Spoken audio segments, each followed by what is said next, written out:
तो केंद्र सरकार जहां बजट को विकसित भारत के निर्माण वाला बजट बता रही है, तो वहीं विपक्ष ने इसे सरकार बचाओ बजट बताकर सरकार के खिलाफ मोर्चा खोल दिया है। बजट में गैर बीजेपी शासित राज्यों की अनदेखी का आरोप लगाते हुए 27 जुलाई को प्रस्तावित नीति आयोग की बैठक के बहिष्कार का ऐलान कर दिया गया है।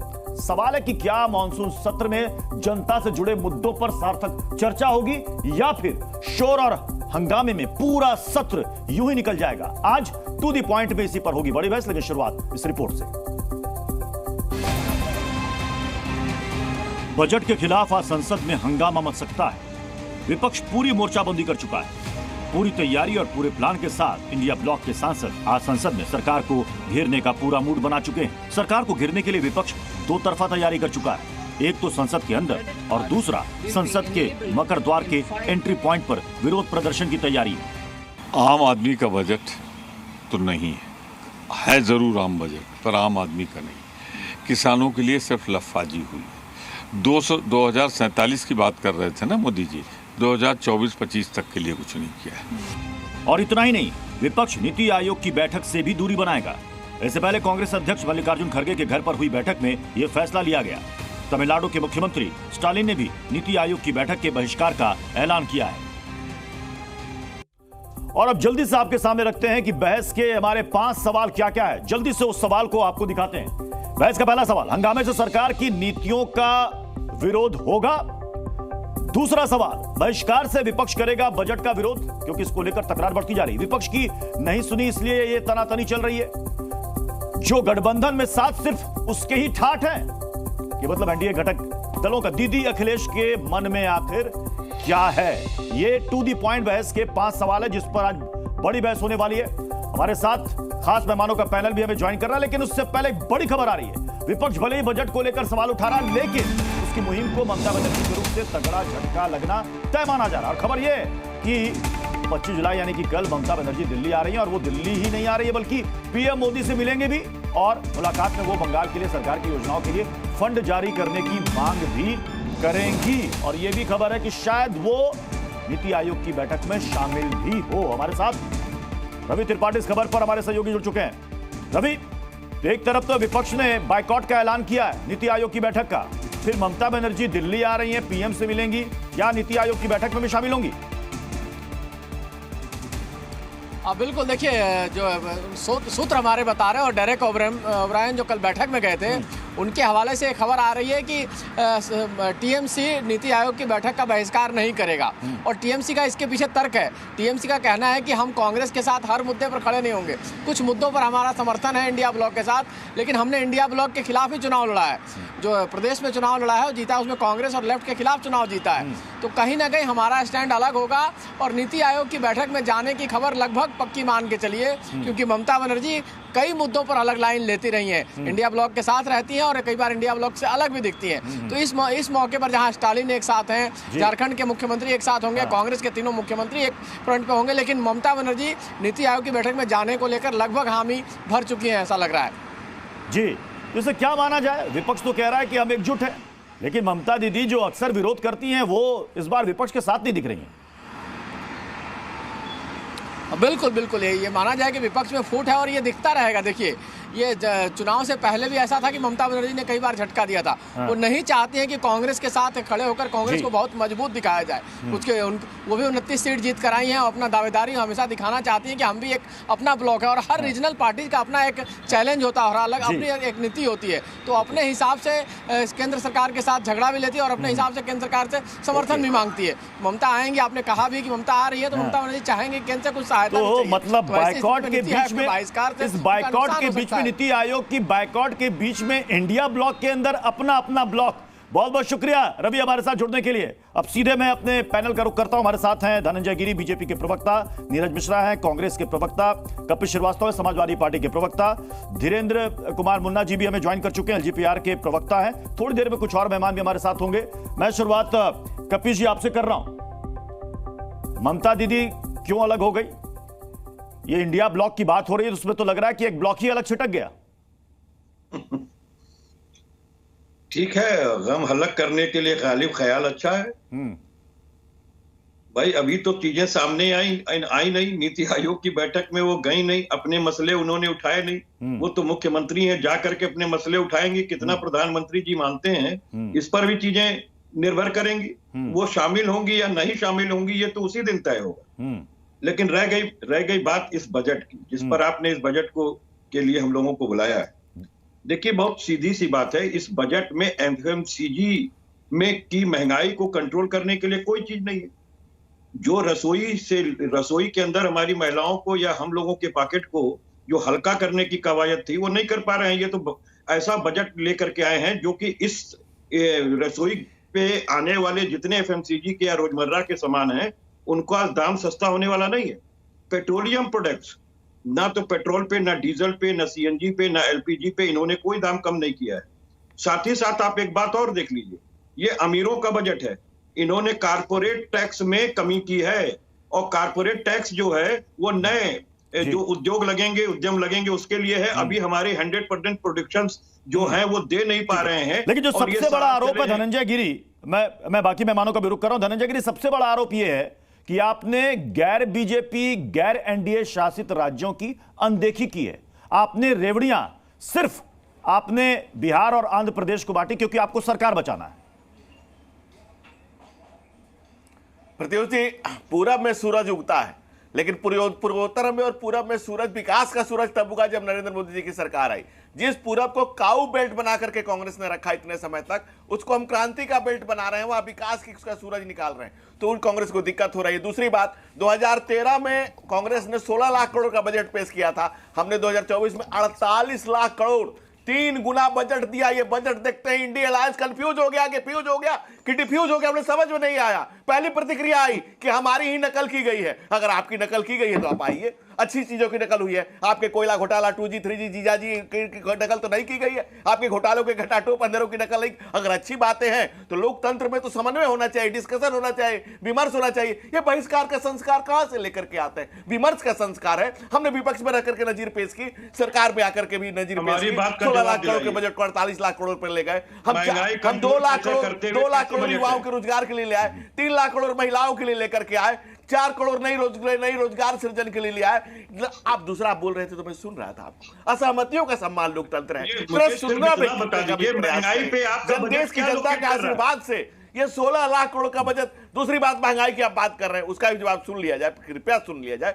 आप हमारा 10 सालों में इन्फ्लेशन क्या रहा? 5% से ऊपर कभी नहीं गया। आप 22% तक दलहन और तिलहन को छोड़ दीजिए तो 2 बार 22% मैं नीरज मिश्रा को शामिल कर रहा हूं।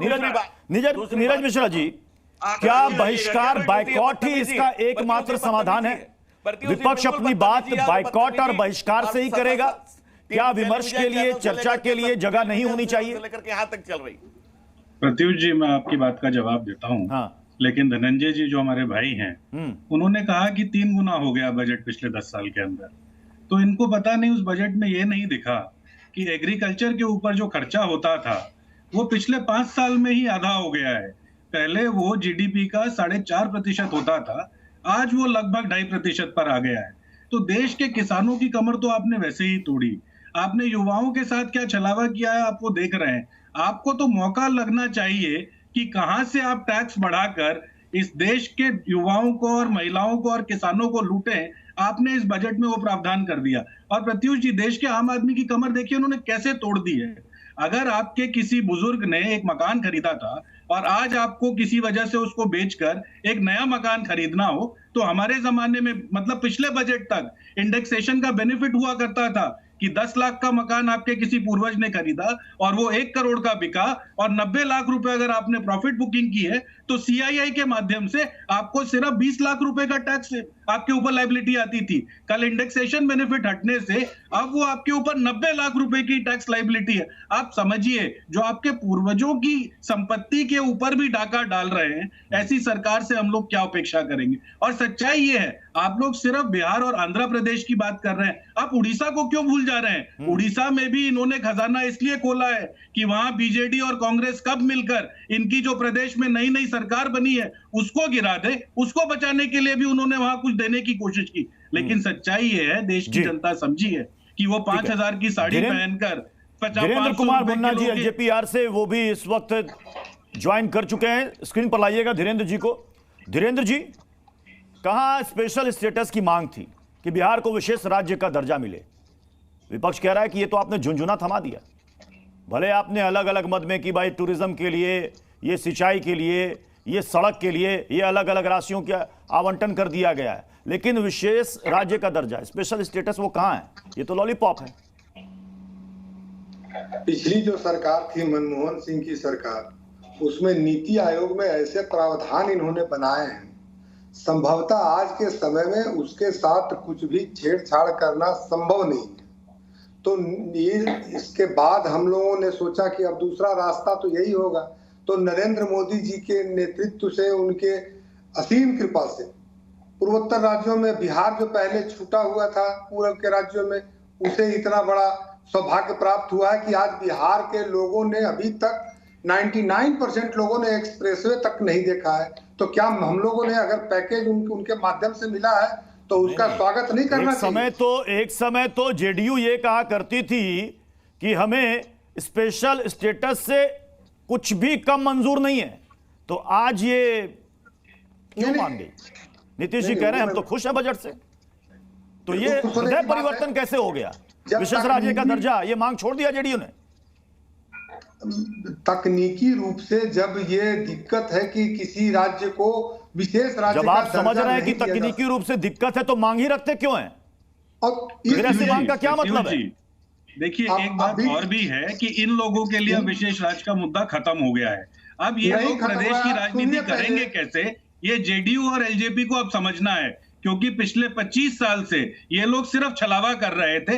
अब इनके लिए वो राजनीतिक मुद्दा खत्म हो गया, अब दोबारा ये बोलने लायक नहीं बचेंगे विधानसभा में। आप बोलने लायक है, मुझे बोलने देंगे? नीरज जी, एक एक करके हाँ बोलिए। धीरेन्द्र मुन्ना जी, त्याग दिया क्या विशेष राज्य का दर्जा? ये मांग त्याग दिया आपने? कहा तकनीकी दिक्कत है। यह मांग बिहार की अस्मिता से जुड़ा हुआ है, हर बिहारी के मन में है, लेकिन तब तक मांग जब तक नहीं पूरी होती है तब तक निश्चित तौर पर यह हमारे लिए और बिहार के लिए बहुत बड़ी बात है कि बिहार के लिए सोचा है प्रधानमंत्री जी ने।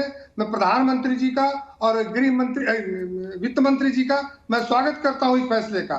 दूसरी बात है कि कपिल श्रीवास्तव ने सवाल उठाया था कि कॉरपोरेट वाले लोगों के लिए विशेष अनुकंपा रहा है बजट में। ये पढ़ाई करिए जरा सा जो बजट में आया, उसमें केंद्र सरकार ने क्या कहा कि CSR के पैसे उसमें छूट मिलेगा। और वो छूट क्यों मिलेगा?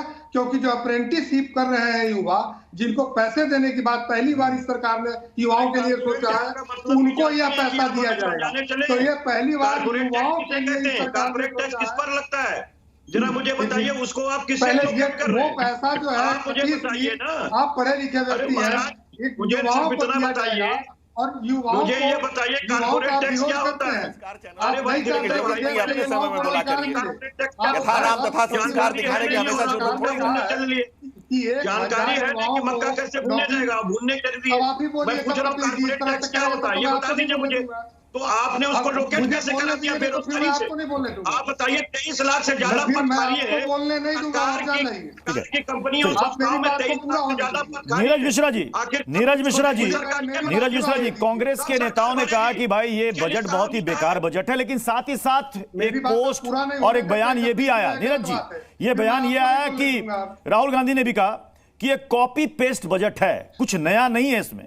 लेकिन साथ ही यह भी है कि कांग्रेस के मैनिफेस्टो का असर है, वित्त मंत्री को हमारे कांग्रेस के न्याय पत्र का सहारा लेना पड़ा। तो अगर कांग्रेस के मैनिफेस्टो की बात इस बजट में आ गई तो आपको तो स्वागत करना चाहिए। प्रत्युष जी, वो क्या कहते हैं ना कि नकल करने के लिए भी अकल चाहिए। इन्होंने हमारे न्याय पत्र से नकल करने की तो कोशिश की, पर उसमें अकल लगाना ये भूल गए। आप समझिए, जब हम पहली नौकरी पक्की का वादा कर रहे थे, हम तो 1 लाख रुपए आपको देने की जब बात कर रहे थे, तो उसमें 8500 रुपए आपको मिलना था। आज आप उसको 5000 पर ले आए, और उसके अंदर भी आपने कंपनीज को जो एडवांटेज दिया, क्योंकि कपिल जी अभी इनको कॉर्पोरेट टैक्स समझा रहे थे, मैं तो विंडफॉल टैक्स भी इनको समझा दूंगा कि वो जो अर्निंग के ऊपर किस तरीके से इन लोगों ने उनको सहूलियत दे दी है, और खास करके उन विदेशी कंपनियों को जिनका भारत के अंदर कारोबार नहीं है, तो ना तो वो आपके लिए इकोनॉमी में रोजगार जनरेट करेंगे, ना आपके लिए टैक्सेशन जनरेट करेंगे। तो इन सारी बातों को सामने रखते हुए आप समझिए वो अकल की कमी रह गई, इसीलिए उसका स्वागत नहीं किया गया। अगर वो थोड़ी अकल लगा लेते और एज इट इज कर देते तो इनको। ठीक है, मैं धनंजय गिरी आपके पास आ रहा हूं, धनंजय गिरी मैं आपके पास आ रहा हूं, लेकिन उससे पहले एक बड़ी खबर आ रही है। शिवसेना उद्धव गुट नेता संजय राउत का एक विवादित बयान सामने आया है। अदालत के फैसलों पर संजय राउत ने सवाल उठाए। सत्यमेव जयते की तस्वीर उतार दो, यह कहना है संजय राउत का। ये फैसले सत्यमेव जयते से मेल नहीं खाते हैं, ये कह रहे संजय राउत। सुनिए क्या कुछ कहा उन्होंने। क्यों माफी मांगनी चाहिए? अरे भाई ये क्या सत्यमेव जयते बोलेंगे? सत्य से उनसे क्या नाता है? न्यायालय के दीवार पर जो सत्यमेव जयते की जो एक तस्वीर लगी होती है ना, उतार दो। जिस प्रकार के निर्णय आजकल आ रहे हैं वो निर्णय सत्यमेव जयते से मेल नहीं खाते। जैसे महाराष्ट्र में एक अनकॉन्स्टिट्यूशनल सरकार चल रही है और न्यायालय, सर्वोच्च न्यायालय वहाँ नज़रअंदाज कर रही है। अनकॉन्स्टिट्यूशनल, आप संविधान के रखवालदार हो। हजारों विद्यार्थी, युवा सड़क पर उतरे हैं और आपने इतने लोगों को पकड़ा है पेपर लीक मामले में, तो क्यों पकड़ा है? फिर छोड़ दो उनको। धर्मेंद्र प्रधान जी वो उस झूठ मंडल के एक मेंबर है। Thank you. कपिल जी, क्या विपक्ष का अदालतों से, न्यायपालिका से एतबार हट गया? कदापि नहीं हटा है। तो फिर ये क्यों कह रहे हैं संजय राउत कि सत्यमेव जयते जो लिखा है उसको दीवार से उतार दो? वो तो सरकार के लिए कह रहे हैं, जो फर्जी सरकार चला रहे हैं ये, असंवैधानिक रूप से जो सरकार चल रही है, तो सुप्रीम कोर्ट ने उसी समय कह दिया। आप ऐसा मुनाफत और मक्कार लोगों को से मिलिए, आप ऐसी मक्कारियों को प्रत्युषी देखिए। वो सीधा न्यायालय को कह रहे हैं, सरकार को कह रहे हैं। यही है मक्कारी का गठबंधन है इंडिया। आपको एक बार फिर से बयान सुनना चाहिए कपिल जी। कपिल जी एक बार फिर से बयान सुनना चाहिए। आप क्या बात कर रहे हैं? वो अदालतों पर कह रहे हैं संजय राउत। देखिए इसी को कहते हैं सत्यमेव जयते। पर प्रत्युष जी ऐसे मक्कारों से आप कौन सी उम्मीद करेंगे?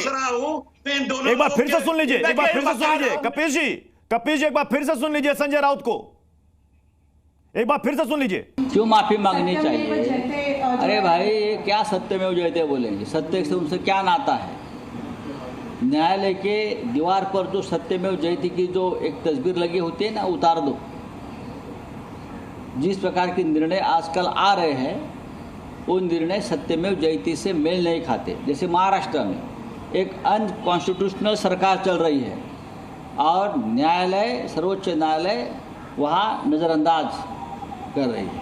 अनकॉन्स्टिट्यूशनल, आप संविधान के रखवालदार हो। हजारों विद्यार्थी, युवा सड़क पर उतरे हैं और आपने इतने लोगों को पकड़ा है पेपर लीक मामले में, तो क्यों पकड़ा है? फिर छोड़ दो उनको।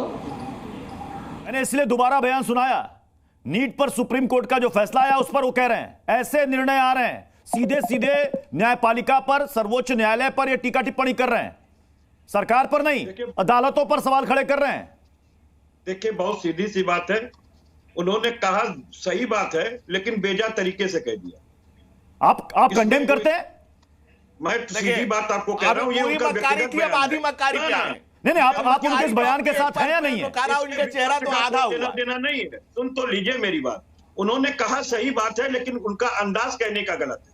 मैं इसलिए आपको कह रहा हूँ, इसलिए आपको कह रहा हूँ कि जो नीट के परीक्षा, आप साफ बोलिए कि क्या न्यायालय इस देश में काम नहीं कर रहा है? हाँ या ना? चाहिए था, सरकार ने जानबूझकर नहीं, ये मक्कारी नहीं चलेगी, ये मीठा मीठा गम नहीं। आप साफ बोलिए कि क्या संजय राउत के बयान से आप सहमत हैं? हाँ या ना? एक लाइन में कहिए, एक लाइन में कहिए कि ये डाल पूरा बंद करके एक लाइन में बताइए क्या संजय राउत के बयान से इंडियन अलायंस सहमत है? हाँ या ना? क्या इस देश की संवैधानिक संस्थाओं का भी इंडियन अलायंस में बदनाम करने का ठेका ले रखा है? ना अपने देश के गणतंत्र को जुड़ा है, ना लोकतंत्र को जुड़ा है, ना संवैधानिक संस्थाओं। नीरज जी को भी लाइएगा स्क्रीन पर।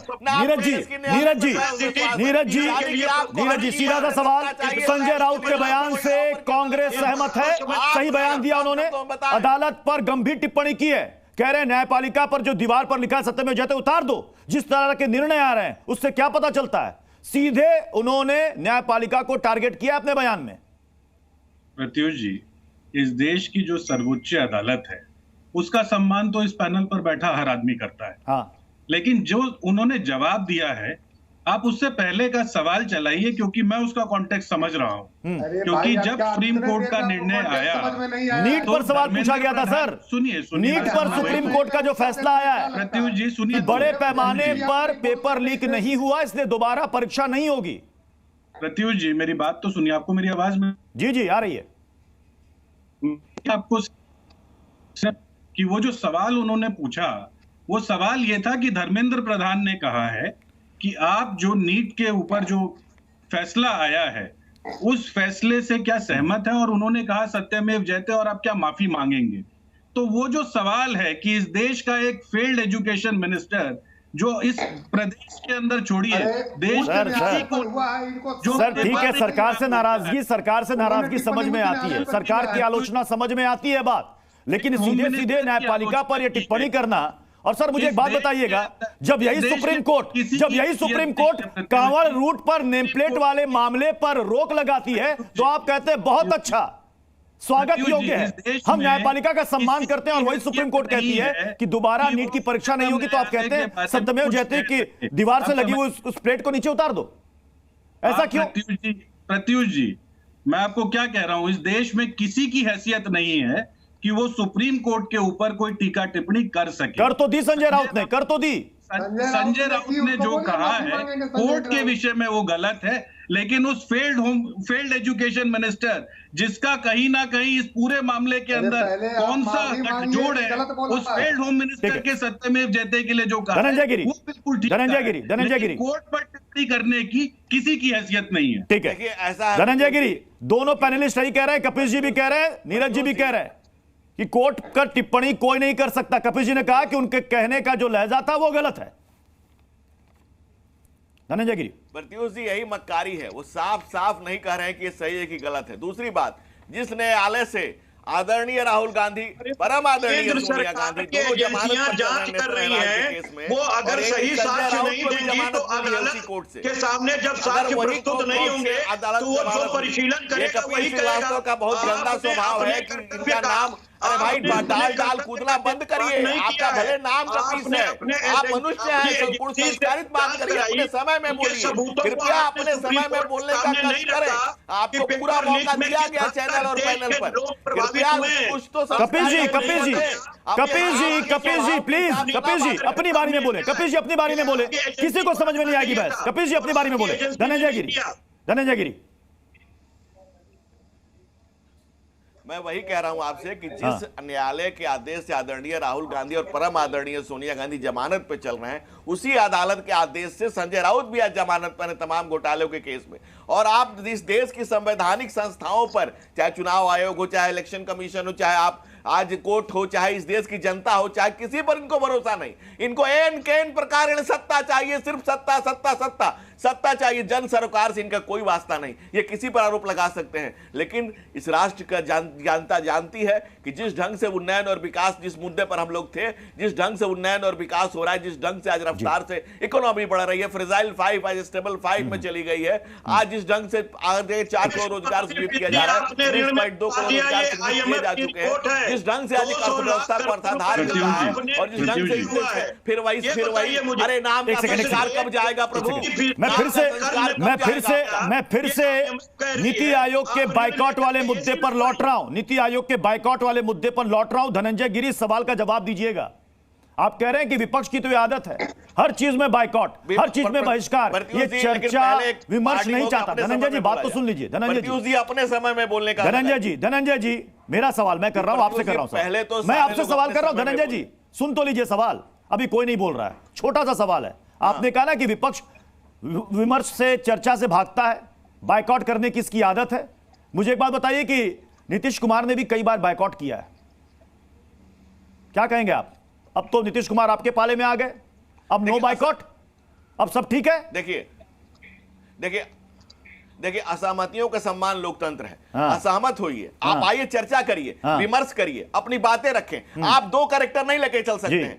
एक तरफ तो आप बजट देखते कहते हैं कि तो हमारा ही कॉपी है, और दूसरे तरफ कहते हैं कि नहीं नहीं इतना बढ़िया 16 लाख करोड़ को 48 लाख करोड़ पे ला दिया, हम जनता के सामने क्या मुंह लेके जाएंगे? जो 10 साल में आपने 220% पेट्रोल और डीजल के दाम बढ़ाए थे, या मात्र 30% बढ़े, जनता के सामने क्या लेके जाएंगे? 5 से 10 साल में 5% के नीचे इन्फ्लेशन आपके समय 22% थी, तो आप जनता को क्या मुंह दिखाएंगे? तो आप समझदार हैं, इसलिए भागने को तैयार हैं। हम विमर्श के लिए बुला रहे हैं, आइए चर्चा करिए।